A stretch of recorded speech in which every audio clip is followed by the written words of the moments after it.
Margaret stood in her small New York apartment, staring at the email on her laptop screen.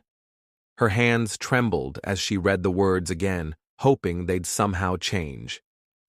If you want to be a part of it, you can watch through the Google Earth window, lol. Her daughter, Emily, had sent this cruel message just days before her lavish wedding in Paris, a wedding Margaret had poured her life savings into. She had given Emily $50,000 to make her dream day a reality. But now, she wasn't even invited.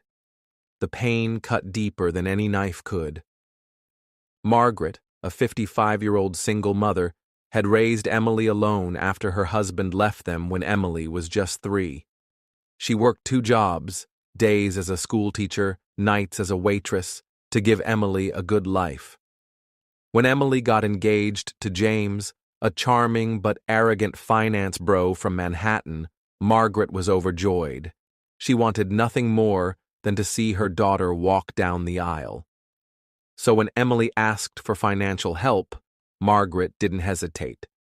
She cashed out her retirement fund, handed over every penny, and even sold her late mother's sapphire ring to cover the rest.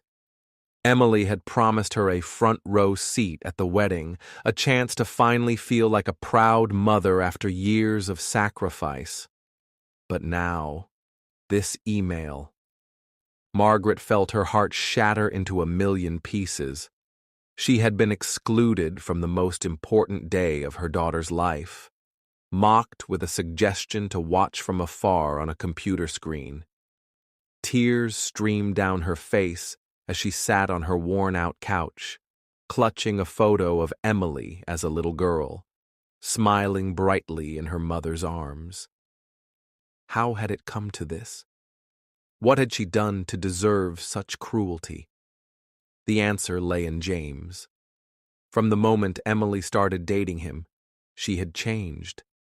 James came from a wealthy family, and he had a way of making Emily feel like her modest upbringing was something to be ashamed of. He'd make snide comments about Margaret's cheap clothes or her tiny apartment, and Emily, desperate to fit into his world, began to pull away. Margaret noticed the distance growing over the years, but she never imagined it would lead to this betrayal. James had convinced Emily that her mother didn't belong at a high-class event like their Paris wedding. "She'd just embarrass us," he'd said, and Emily had agreed. Margaret's sadness slowly turned to anger. She had given everything for Emily, and this was her reward, a mocking email and a broken heart. She slammed her laptop shut and stood up, her resolve hardening. If they thought they could erase her from their lives, they were wrong. She wasn't going to sit back and let this humiliation define her. No, she would go to Paris. She would show up at that wedding, and she would make them regret ever crossing her. She booked the next flight to Paris, using the last of her savings. As the plane took off, Margaret stared out the window, her mind racing with thoughts of confrontation. She didn't know exactly what she'd do when she got there, but one thing was certain. She wasn't going to let Emily and James get away with this. They had broken her heart, but they had also awakened something inside her, a fierce determination to reclaim her dignity. When she landed in Paris, the city was buzzing with the romance of spring. Couples strolled along the Seine, and the Eiffel Tower sparkled in the distance. But Margaret wasn't here for sightseeing. She checked into a cheap hostel, her budget stretched thin, and pulled out the wedding invitation Emily had sent months ago, before the cruel email. The ceremony was at a luxurious chateau just outside the city, a venue that screamed wealth and exclusivity. Margaret didn't have a fancy dress, but she had her resolve. She put on her best outfit, a simple black dress she'd worn to a school event years ago, and headed to the chateau. As she approached the venue, her heart pounded. The chateau was stunning, with sprawling gardens and a grand entrance adorned with white roses. Guests in designer gowns and tuxedos milled about, sipping champagne and laughing. Margaret felt out of place, but she didn't care. She spotted Emily in the distance, radiant in her wedding gown, clinging to James's arm. The sight made Margaret's stomach churn. She took a deep breath and marched toward the entrance, her head held high. Margaret's heels clicked on the cobblestone path as she approached the chateau's entrance.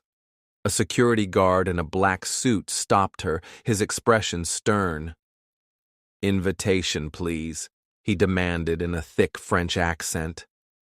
Margaret froze. She hadn't brought the invitation. It was back at the hostel, and even if she had it, she wasn't on the guest list anymore. She straightened her posture, trying to muster confidence she didn't feel. "I'm the mother of the bride," she said, her voice steady despite the lump in her throat. The guard raised an eyebrow, clearly skeptical, and pulled out a tablet to check the list. Margaret's heart sank as he scrolled through the names, his frown deepening. "I'm sorry, madame, but you're not on the list," he said, stepping in front of the door to block her path. "Please leave, or I'll have to call for assistance." Margaret's face flushed with humiliation, but she wasn't about to give up. She could see Emily and James through the glass doors, laughing with their guests, completely unaware of her presence. Rage bubbled inside her. She had sacrificed everything for this day, and now she was being turned away like a stranger. She wouldn't let them win. "I'm not leaving," she said, her voice rising. "That's my daughter in there, and I paid for this wedding. I have every right to be here." The guard sighed, clearly uninterested in her story, and reached for his radio. But before he could call for backup, Margaret slipped past him, her desperation giving her a burst of speed. She pushed through the doors and into the chateau, ignoring the guard's shouts behind her. The interior was even more breathtaking than the outside. Crystal chandeliers, marble floors, and tables adorned with extravagant floral arrangements. The guests turned to stare as Margaret stormed in, her black dress starkly out of place among the sea of designer outfits. She spotted Emily and James near the center of the room, posing for photos with their wedding party. Emily's laughter stopped abruptly as her eyes met Margaret's. For a moment, time seemed to freeze. "Mom?" Emily whispered, her voice barely audible over the murmurs of the crowd. James turned, his face contorting into a scowl as he realized who had crashed their perfect day. "What the hell are you doing here?" he snapped, stepping forward as if to shield Emily from Margaret. The guests began to whisper, their curiosity piqued by the unfolding drama. Margaret took a step closer, her eyes locked on Emily. "I came to see my daughter get married," she said, her voice trembling with emotion. "The daughter I raised, the daughter I sacrificed everything for. The daughter who told me to watch her wedding on Google Earth after I gave her every penny I had." Her words echoed through the room, and the guests fell silent, their eyes wide with shock. Emily's face turned pale, and she clutched James's arm for support. "Mom, you can't just show up like this," she stammered, her voice shaking. "This isn't your place. You don't belong here." The words hit Margaret like a slap, but she didn't flinch. She had come too far to back down now. "I don't belong here," Margaret repeated, her voice rising. "I paid for this wedding, Emily. I sold my mother's ring, drained my savings, gave up my retirement, all so you could have your dream day. And this is how you repay me? By excluding me? By mocking me?" Tears welled in her eyes, but she refused to let them fall. She wanted Emily to see her strength, not her pain. James stepped forward, his face red with anger. "You need to leave, Margaret," he said, his tone icy. "You're embarrassing yourself, and us. We didn't want you here for a reason. You don't fit in with our world. You never did." He paused, then added with a sneer, "I never loved you as a mother-in-law, and I never will. So do us all a favor and get out." The words pierced Margaret's heart, but they also ignited a fire within her. She looked at James, then at Emily, who stood silently behind him, her eyes cast downward. Margaret realized in that moment that her daughter wasn't going to defend her. Emily had chosen James and his world over her own mother. The betrayal was complete. But Margaret wasn't done. She turned to the crowd, her voice steady and clear. "You all think I'm the one who doesn't belong here?" she said, addressing the guests. "Let me tell you something about the man my daughter just married. James isn't the perfect gentleman he pretends to be, and I'm going to make sure everyone knows the truth." James's face twisted in confusion, but before he could respond, Margaret turned and walked out of the chateau, her head held high. She could hear the whispers of the guests behind her, the tension in the air palpable. She had planted a seed of doubt, and she wasn't finished yet. This was only the beginning of her revenge. Back at her hostel, Margaret sat on the narrow bed, her mind racing. James's words, "I never loved you," echoed in her head, fueling her determination. She had always sensed something off about him, but Emily had been too smitten to listen to her concerns. Now, Margaret was going to dig deeper. She wasn't just going to confront them at the wedding. She was going to expose James for who he really was. If Emily wouldn't stand up for her, Margaret would make sure the truth came out another way. She opened her laptop and started searching for information on James. She didn't know exactly what she was looking for, but she had a gut feeling there was more to his polished exterior than met the eye. She started with social media, scrolling through his profiles for anything suspicious. His Instagram was a curated gallery of luxury, yacht trips, designer suits, and photos with Emily in exotic locations. But something caught her eye. An old post from 2 years ago, before he and Emily were engaged. It was a photo of James with another woman, a brunette with a radiant smile, captioned, "My forever." Margaret's heart raced. Who was this woman? She clicked on the woman's tagged profile, which led her to a private account belonging to someone named Lauren Harper. The profile picture showed the same brunette, but there were no public posts to dig into. Margaret wasn't deterred. She turned to Google, searching for James Carter and Lauren Harper. The results were sparse at first, but after some digging, she found an old engagement announcement from a small-town newspaper in Connecticut. The headline read, "James Carter and Lauren Harper to wed in spring." The date on the article was just 3 years ago, only 6 months before James started dating Emily. Margaret's mind raced. Had James been engaged to this Lauren woman while he was pursuing Emily? Or had something happened to end their relationship? She kept digging, searching for any trace of Lauren Harper.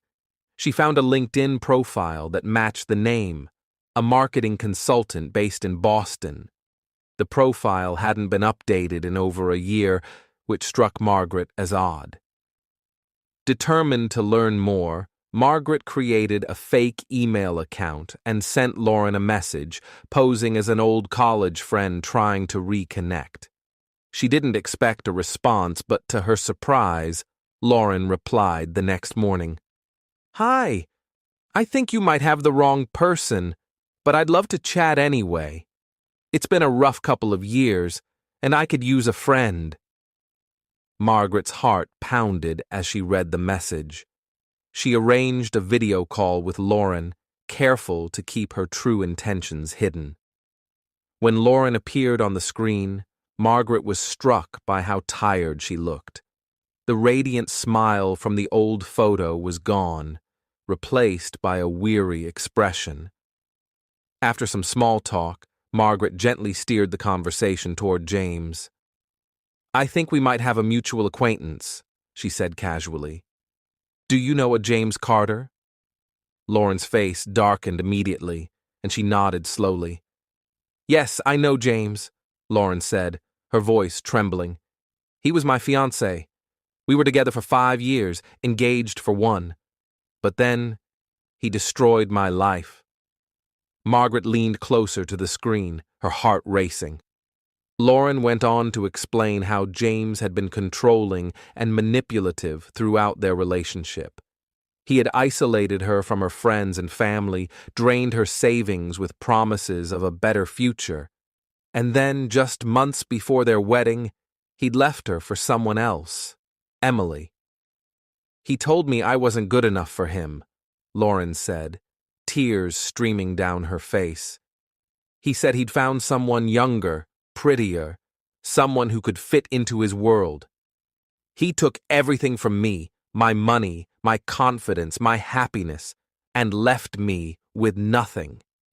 I've been trying to rebuild my life ever since, but it's been so hard." Margaret listened in stunned silence, her anger toward James growing with every word. He had done to Lauren exactly what he was now doing to Emily, using her, manipulating her, and discarding anyone who didn't serve his selfish needs. Margaret knew she had to tell Emily the truth, but she also knew her daughter wouldn't believe her without proof. She needed something concrete, something undeniable. She thanked Lauren for her honesty and promised to stay in touch. Then she turned her attention to James's financial dealings. She remembered Emily mentioning that James worked for a hedge fund in Manhattan, so she started digging into his professional life. After hours of searching, she found a forum post on a finance subreddit that mentioned James by name. The post, written by an anonymous user, claimed that James had been involved in shady dealings, insider trading to be exact. The user alleged that James had made millions by exploiting confidential information, but there was no hard evidence to back up the claim. Margaret knew this was her chance. If she could find proof of James's illegal activities, she could not only expose him to Emily, but also to the authorities. She reached out to an old friend, Tom, a retired private investigator who owed her a favor. She explained the situation and asked for his help in digging into James's financial records. Tom agreed, warning her that it might take a few days to uncover anything substantial. Margaret didn't care how long it took. She was in this for the long haul. While Tom worked on uncovering James's financial secrets, Margaret turned her attention to Emily. She knew her daughter was still in Paris, likely enjoying her honeymoon with James. Margaret didn't want to confront Emily directly, not yet.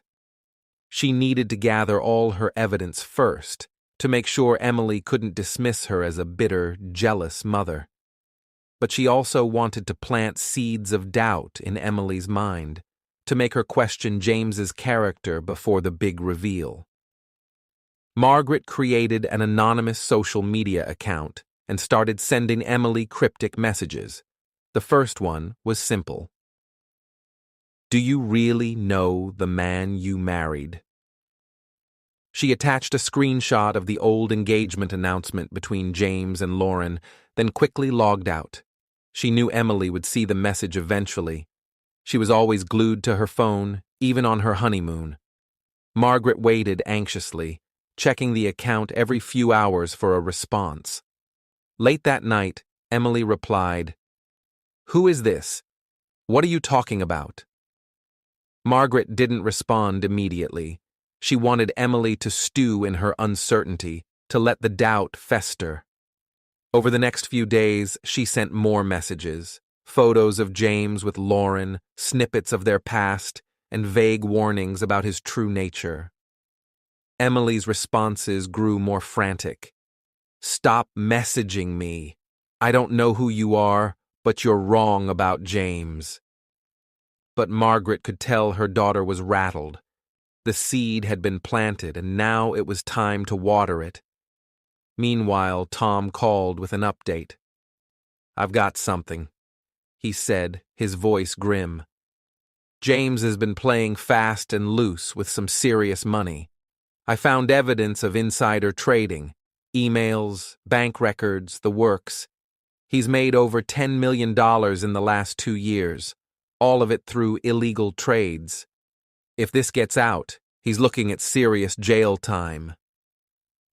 Margaret's heart raced as Tom emailed her the documents. She now had the proof she needed to bring James down. But she didn't stop there.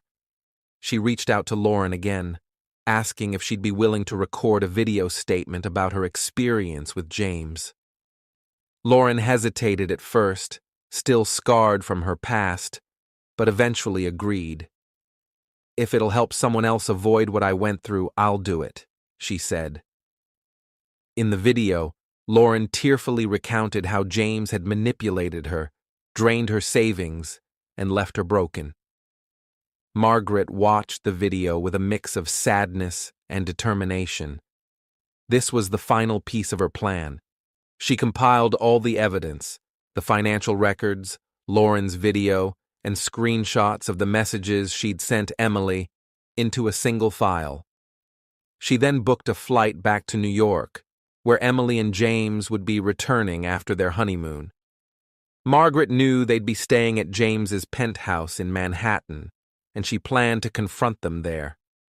She wasn't just going to expose James to Emily. She was going to make sure the whole world knew what kind of man he was. The day of the confrontation arrived. Margaret stood outside James's penthouse building, her heart pounding. She had emailed the evidence to Emily that morning, along with a message. "Meet me at James's place at 3 p.m. You need to know the truth." She didn't know if Emily would show up, but she was ready either way. She had also sent copies of the financial records to a journalist friend who worked for a major news outlet, with instructions to publish the story if Margaret didn't check in by the end of the day.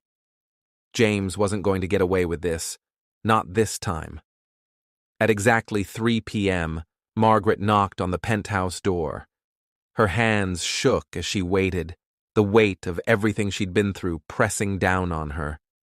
The door opened, and there stood Emily, her face pale and her eyes red from crying. "Mom," she whispered, her voice trembling, "what's going on? What are all these files you sent me?" Before Margaret could answer, James appeared behind Emily, his expression dark. "What the hell are you doing here?" he snarled, stepping forward. But Margaret didn't flinch.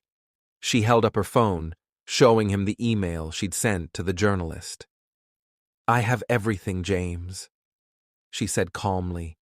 "Your insider trading, your lies, your past with Lauren. It's all here. And if you don't let me in to talk to my daughter, it's going straight to the press." James's face turned white, and for the first time, Margaret saw fear in his eyes. He stepped aside, and Margaret walked into the penthouse, her head held high. She was ready to tell Emily everything, and to finally get the revenge she deserved. Margaret sat across from Emily in the penthouse's sleek living room, the evidence laid out on the glass coffee table between them. James stood by the window, his arms crossed, his jaw tight with anger. Emily's hands trembled as she picked up the financial records, her eyes scanning the damning emails and bank statements. "Is this true?" she whispered, looking up at James. "Did you really do this?" James opened his mouth to respond, but Margaret cut him off. "It's all true, Emily," she said, her voice steady. "And that's not even the worst of it."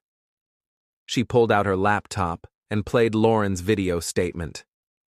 As Lauren's tearful voice filled the room, recounting how James had manipulated and abandoned her, Emily's face crumpled.